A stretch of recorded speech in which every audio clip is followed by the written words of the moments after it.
Welcome to Fix and Fly, the business podcast, which identifies common business issues for you to watch out for in your day-to-day business life.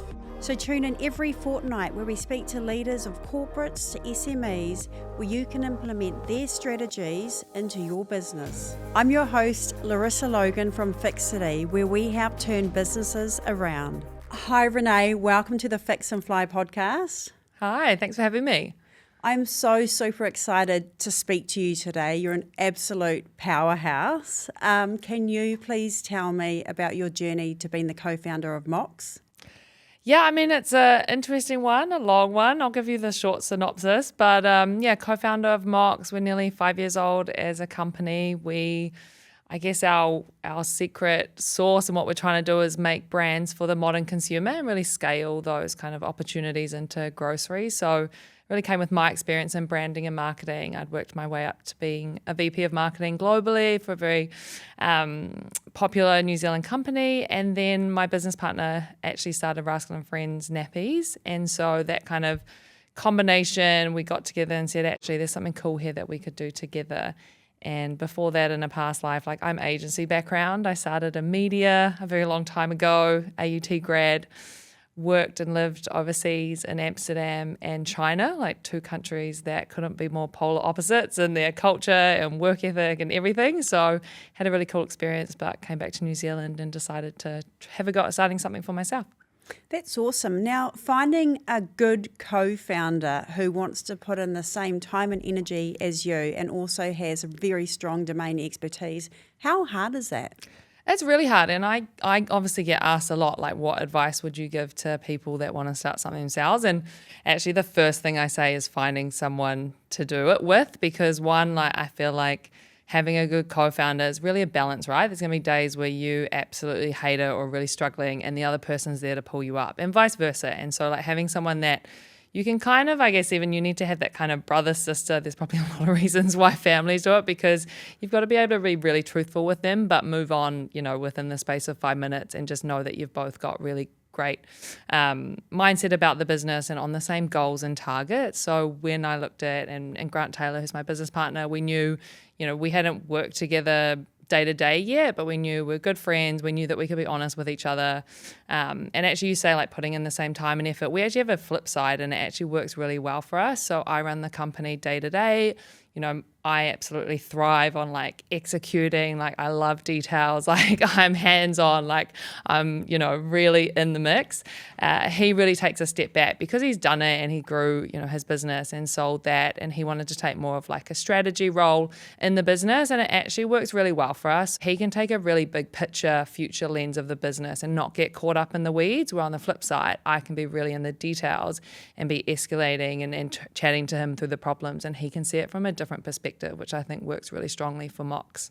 That's amazing. And so what are some key tips that you could give to people setting up a business now and kind of interviewing for that co-founder role?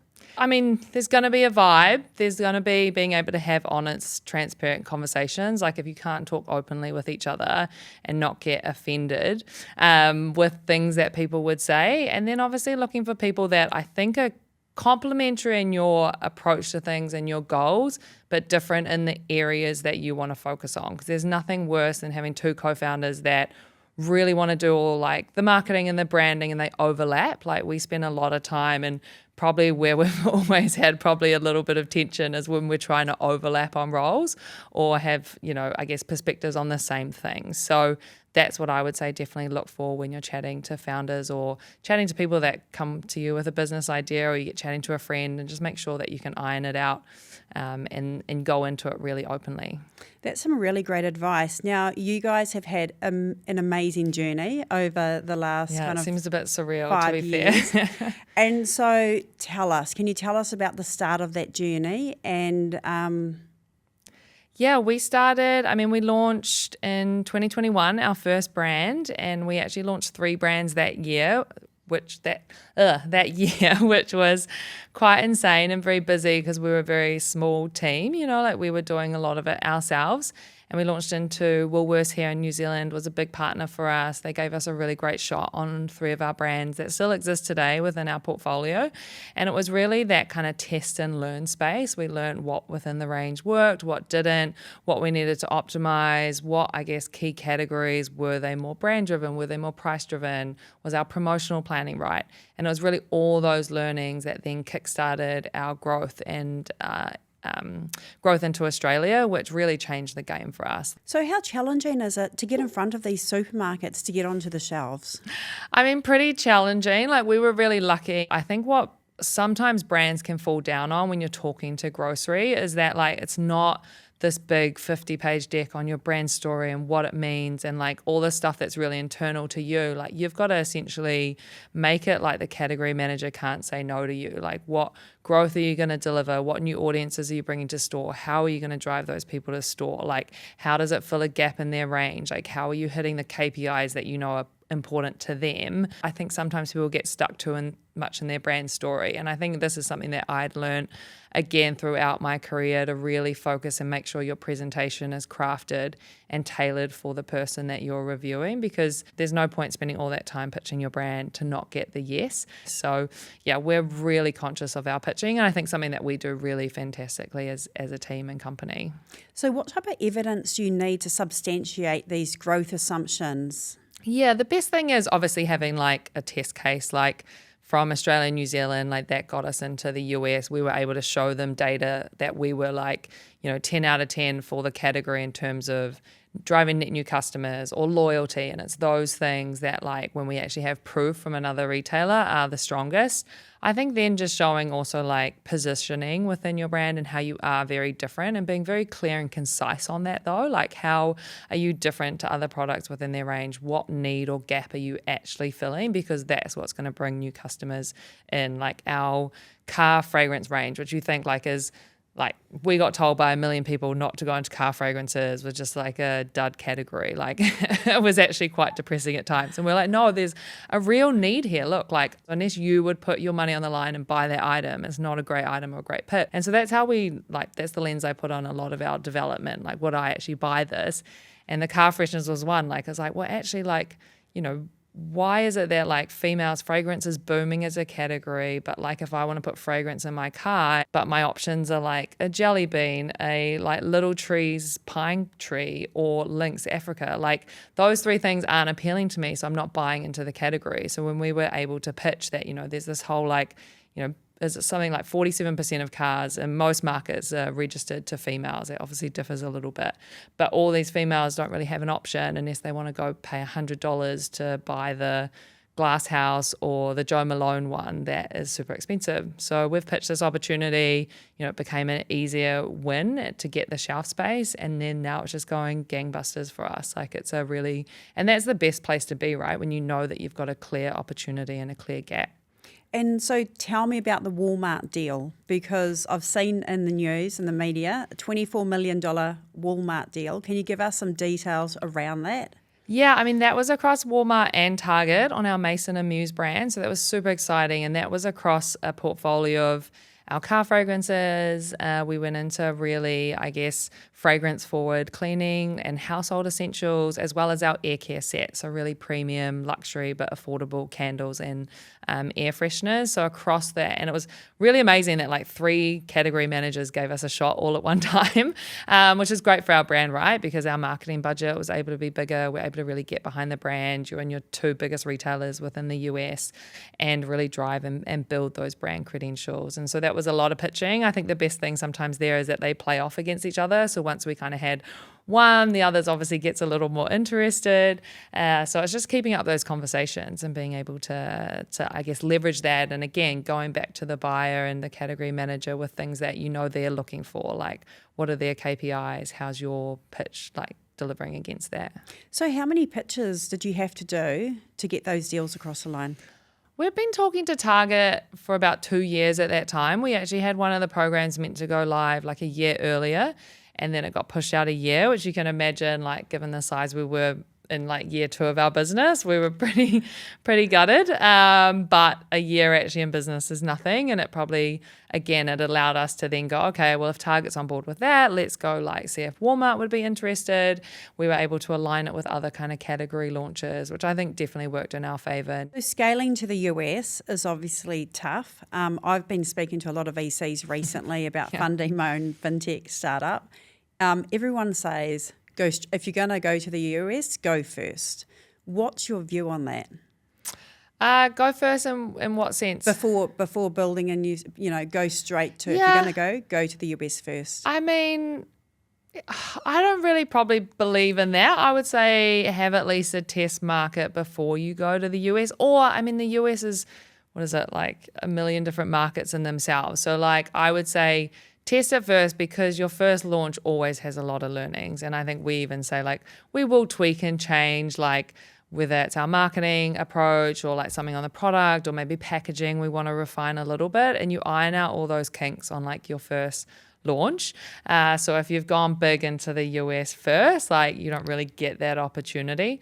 But I mean, there's also like more risk, more reward, right? Like the USA can definitely deliver great return. I think what usually happens though is like, and I've spoken to a lot of kind of founders, especially Kiwi founders that go into the US, and even we found this, it's a lot more expensive than you think, especially from like logistics, supply. So like also having that ironed out and understood on a smaller scale can really save you a lot of money and a lot of heartache in the future. So, but I would say that like, there's a lot of brands, and even our brands, like that haven't worked here in New Zealand, but they work incredibly well in Australia and the US. So I wouldn't be put off if the fact that maybe Kiwis haven't resonated with your brand, because people think New Zealand's a great test market, but I think it also, just us as a buying nation, especially when it comes to grocery and retail, actually are quite different in our purchase behaviour and what products we're picking up versus our Australian counterparts. Everblue Hair Care, is Sprout's number 9 top hair care brand. We've got a joint business plan with them to be their 5th in their top 5 by 2027, which is just incredible. The buyer's so excited, and I think we went in with a strong pitch. We're able to show how we were modernising that natural sect for them. They were able to put in our product that, it does come at a high price point because it is a great formula, it is high quality. It's not just anything that you can put on supermarket shelves, but we did that here in New Zealand, but we were priced out of the market, and us as Kiwis weren't paying that little bit extra to buy a premium natural product at a supermarket. We're in the US, because we're in a premium natural grocer, we're working so incredibly well there because our pricing fits really within their portfolio. But from a like aesthetics, branding perspective, we look very different to everything else in the set. And how important, obviously socials is a key part of your business, getting out to your customers.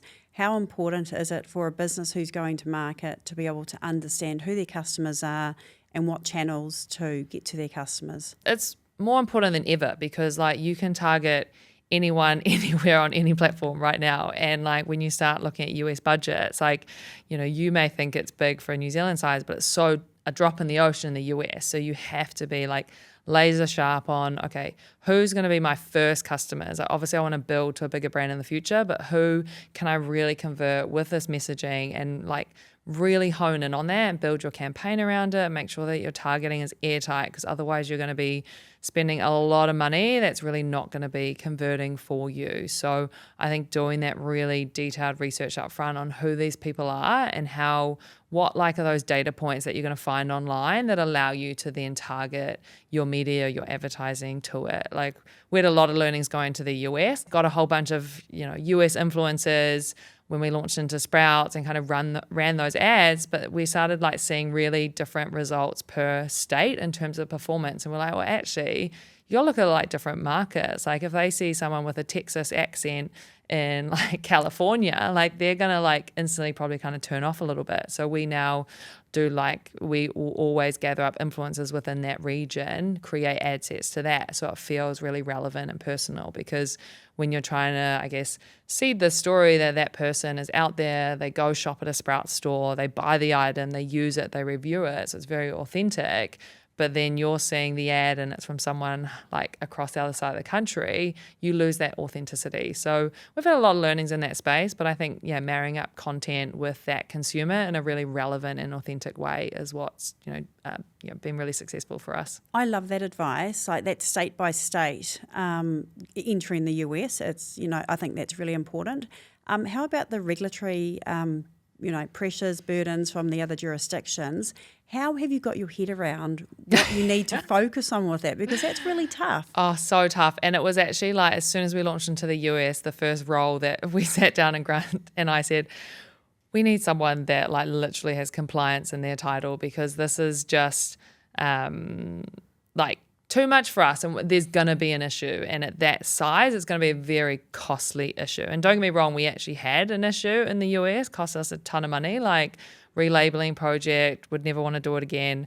Because there's so much change in the US and Canada in particular, going through so many regulatory changes at the moment, it's hard to have one person internally that can keep up. So I think what we learned to do is actually we've got a compliance expert in each of the markets that then our in-house person goes to, and it's part of our process that they'll review and sign off kind of everything, so that their broader team or company is responsible for keeping up with those specific compliance and re-educating back to us. We're quite lucky that, we had that learning, we kind of know what to look for. I'm not going to say that there's not going to be issues in the future, but we're a lot more across it. And it is something when it starts to look out of Australia and New Zealand that teams should be really prepared for, but it is hard, as you say. And like when you look at a compliance expert, now we can say it now, but it is a really costly exercise. So when you're a new brand trying to weigh up, okay, well, should I spend like that money here, or should it go into marketing, or should I do some sampling, like everything across, or should I pay a sales manager? Everything's like a cost that you've got to weigh up when you're looking at a startup business, right? So is it like a lawyer doing the compliance? Yeah, usually they're trained lawyers, but there's actually like set companies that are just specific to compliance, and there'll be compliance for specific categories. So you'll have an FDA compliance agency or an EPA compliance agency, and that's the different kind of products that you would go to. How about things like trademarks? Like when should you start thinking about all of that type of stuff? Yeah, trademarks is also a really difficult one. We obviously like pick it up here in Australia, New Zealand off the bat. The US will start to become a part of our plan, but we never did that at the start, and probably we're quite lucky that we didn't overlap with anyone. We usually check it, like we know now, and again, this wasn't our thinking in year one, but we know now that like when we're building brands, we're building for Australia, US first. So we want to make sure that those two markets are free and clear, and we'll secure those up front. But looking ahead, like it's not like someone could sit down and go, okay, I've got to trademark them and take it out globally, like unless you want to spend like a couple of $100,000 before you even know if the brand's going to work, right? So we usually will launch, have like a few of our key markets secured.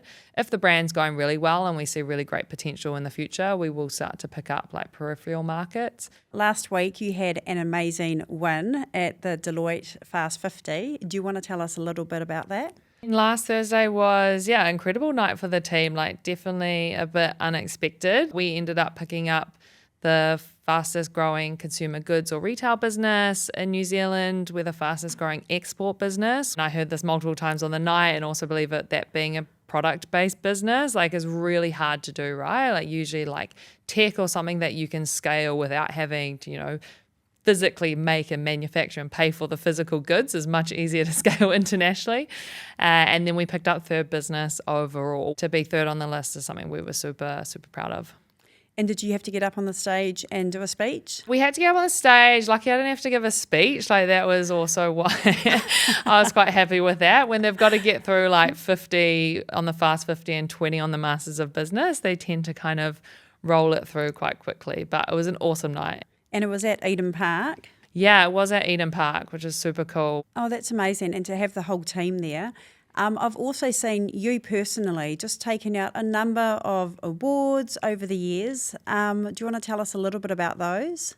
It's always hard to I don't consider them like my personal awards, because it always comes back to the business. And a lot of our team, our three kind of leaders of our business have been there really since the beginning. So it's all been a team effort. But no, it was really cool. Last year we won Best Emerging Business in Auckland. Someone came up to us at the awards and said, that's the one you want to win because those names become like household names in the future, which was really exciting to hear, when you're only 4 years into our journey at that point. And we're like, wow, this could be really going somewhere.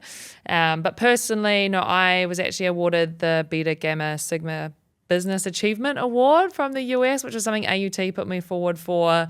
Apparently, I'm one of the youngest to ever be named on the list. I was the only female, which was really cool. And that's a global submission from all the top business universities across the globe. We'll get to submit one person each year from their alumni.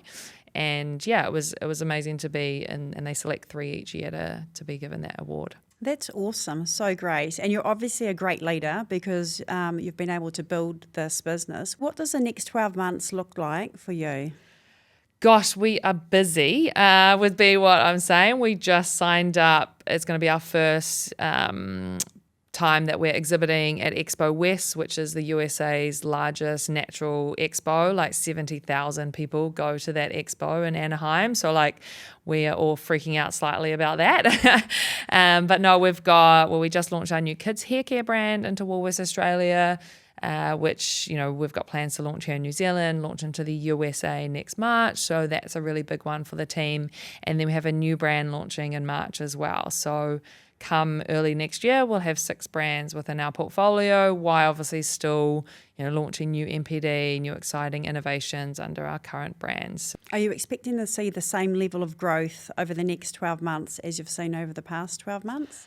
I mean, obviously your base gets bigger, so the percentage gets lower, but in terms of dollar, monetary terms, that's what we are hoping for. This year, we are planning to post another 35 to 40% growth. Even though Deloitte win was off the back of really only having 9 months of financials within the US. So that just US growth and being able to build upon that, launch kind of new SKUs, increase our store counts is just going to be really I guess something that fuels that growth and can add to that number quite easily versus, if we were still picking up kind of smaller markets. One thing we haven't touched on is where are you doing all of the production and testing? Is it all in New Zealand? Yeah, it's a range of things. So we like to consider anything topical you pick on your hands and body, we manufacture here in New Zealand because consumers, and it all comes down to what the consumers care about and what's driven by that category. So, when you're buying your hair care, when you're buying your body care items, you really care about point of origin, where it's made. So our made in New Zealand credentials are really strong within all of our kind of hair care and body care sets. And there's, really great factories here in New Zealand that we partner with to build those brands. When it comes to fragrance or laundry products, where it's about performance, price becomes a really key factor. We do manufacture overseas across Asia. So we have some manufacturing in Indonesia. We're looking at some in Vietnam. We manufacture a lot in China. And we have a really great kind of partnership there that allows us to be on the ground with people that we consider part of our team. Every time we look at launching a new product, it's going out to at least 3 to 5 factories, looking at kind of, obviously there's a really clear list of conditions that we have to work with certain factories and kind of what they need to be doing from, quality standards, HR standards, safety standards for us to meet.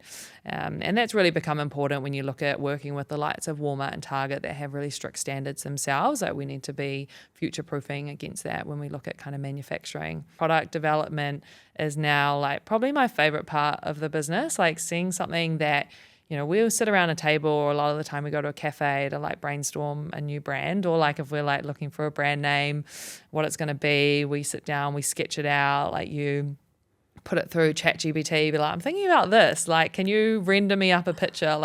And I love doing that on bottle design. You're what, I'm trying to think of this bottle. Can you maybe come up with this item or show me what that looks like in 500 mils versus 250 mils and things like that. So that's been really cool, seeing how AI has helped our development process, seeing that come to life as a physical product and actually seeing it in hands. And then the last, I guess, step, which we call seeing it in the wild, which is when you're in a retailer, and especially when someone you have no affiliation with, don't know whatsoever, walks past and picks up and puts your product in their trolley. That's a really cool moment because you think back to all of those little steps that really got you there. How long does it take from the time that you think about an initial product to get it on the shelf?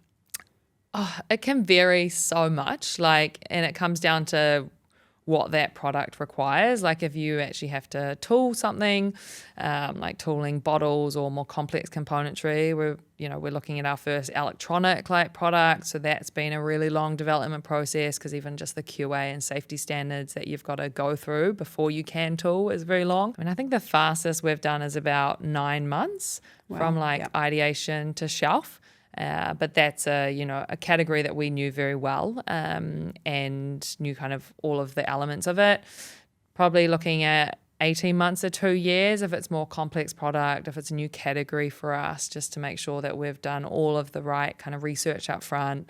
We're very stringent on our ingredients. We have an internal process to review those all against EWG, which is a global standard for ingredients and kind of their toxicity or impact on your immune system or anything like that. So we're very diligent when it comes to ingredients. So we'll go through that process, and then there's designs, which again, or brand names. Sometimes they come really easily and sometimes they can take 9 months, you never know, right? So sometimes, we'll have designed up a product, and, I talk to a lot of FMCG companies or startups. I'm like, if you want to go into grocery, you need to take your product into a store and see what it looks like on a shelf, because very different to the online space. And, we've even been caught out where we do this fabulous design, we even mock it up in the office and we're like, oh, it looks so amazing, cool, done. Let's take it to store, put it on shelf, and we're like, oh my God, that is so bad. Or you notice something that it's oh, what is it? Our laundry sheet product, huge brand, huge category for us. Our original design had it was a box, but it had a detergent bottle on the front to kind of show, oh, this is laundry detergent, but it's in a box. And we put it on shelf, and because our bottle was so small on the packaging next to the giant 2-litre bottle of laundry detergent, it was wow, it looks just not great value. Value's everything in a supermarket. A customer's got to make that trade-off between price and the quality of the product that they expect that they're getting, and that will dictate the purchase. So, it's been an interesting journey, and again, no project's the same. So amazing. And there must be a lot of working capital required to fund if it's from 9 months to 24 months just to get through. And there must be projects cut along the way. Oh, for sure. Working capital in consumer goods is really tough and challenging, right? Because you're investing in making the product, then you even get it on shelf and you're like, okay, well, I've got to pay to manufacture that, I've got to pay to ship it, I've got to pay to store it in country, I've got to get it into a retail shelf. And then your payment terms, you could be lucky in New Zealand to have 30 days, but you get to the US and, you've got some customers that are 120 days. Wow. So you've covered that product probably for the better part of 10 to 12 months, the cost of those goods. So cash flow is really something we monitor very closely. Grant and I have always been clear on from the beginning. It's we're in this for the long haul. We're not taking out heaps of money from the business. We're all about investing back into the business, and we know, that's really important, the stage that we're in. So, God, I could just keep talking to you all day. Honestly, it's so interesting. I better get on to some other facts about you. What's some of the best business advice you've ever been given? It's a tough one because I didn't really think or probably really talk a lot openly about the desire to start my own company until it actually the opportunity came up. I'm a very internal person. So that probably led to not getting a lot of business advice until I was actually in business. But